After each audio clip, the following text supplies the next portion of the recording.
He was a simple priest in southern Italy, known for having supernatural gifts, including the stigmata, the same wounds Jesus received at his crucifixion. Catholics and even non-religious around the world now know him as Saint Padre Pio, a famous Franciscan friar of the 20th century, and this man knew him personally. Humility, one word.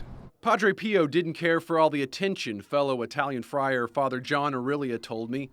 As a teenager studying for the priesthood, Aurelia first met the stigmatic priest in San Giovanni Rotondo, the town where Padre Pio lived with other Franciscans. He heard of Padre Pio bearing the painful nail wounds of Christ, but he wanted to find out if the wounds were real himself, so he squeezed the friar's hand. We went to San Giovanni Rotondo, and I took Padre Pio's hand, and I did like this. And he said, "Ow! Ouch! It hurts."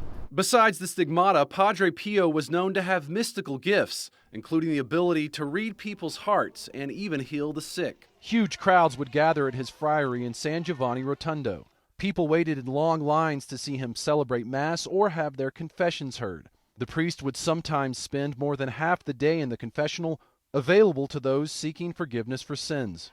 In the 1940s, 50s, and 60s, word continued to spread of the Italian friar, but at the time, he wasn't well known to all Catholics in the U.S. That might leave you wondering why today, in the tiny town of Bardo, Pennsylvania, the National Center for Padre Pio stands out in the surrounding empty green farmland.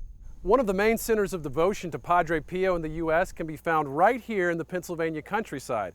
And the story behind how this place was created is a miracle.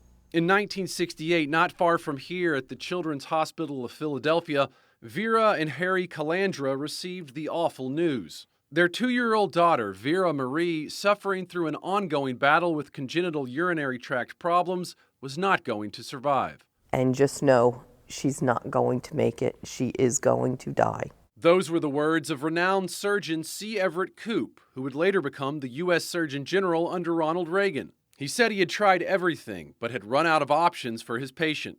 In the summer of 1968, he removed Vera Marie's bladder to provide some temporary comfort before her death. Dr. Koop told the Calandras to make arrangements for their daughter's funeral. But Vera Marie still lives today. He said, you need to come to terms with this now. You can't hang on to this dying child. And my mother went home and she didn't accept it. Vera Calandra, a devout Catholic, picked up a book someone had given to her about a then 81-year-old priest from Italy, Padre Pio. As she read, she heard the inner words as she described a locution and inner voice of come quickly to Italy, bring your little girl to me, and do not delay. Vera Calandra acted quickly. She made arrangements to travel, and within weeks she was in Italy with her daughter. Waiting in a packed corridor with others, her sick 2-year-old daughter, Vera Marie, by her side, Miss Calandra saw Padre Pio approach. And their eyes locked. And that's when she made her promise. Make a miracle so that all will believe.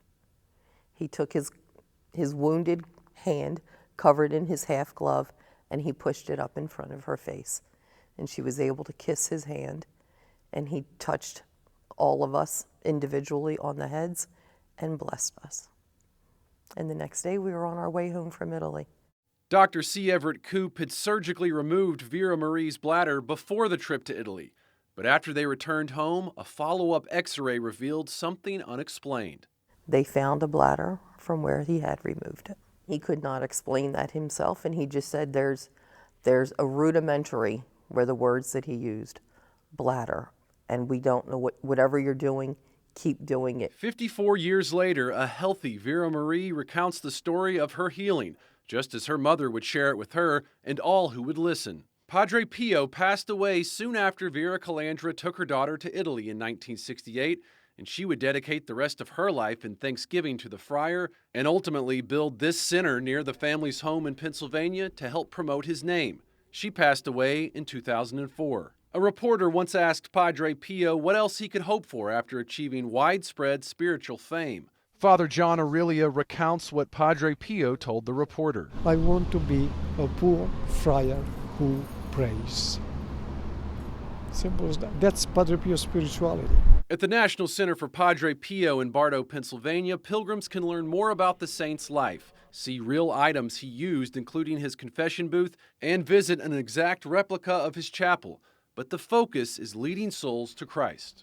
People who would come to see Padre Pio and they would, almost throw themselves out. Padre Pio, I love you, I love you. And one of his more famous quotes was, no, you do not love Padre Pio because of Padre Pio. You love Padre Pio because I leave you to Jesus. Nick Gibboni, the executive director of the center, works with the Calandra family today to further the mission that Padre Pio had all along as a humble, prayerful friar. To Padre Pio, it was all about leading souls to Christ through the Catholic Church. Mark Irons, EWTN News in Depth.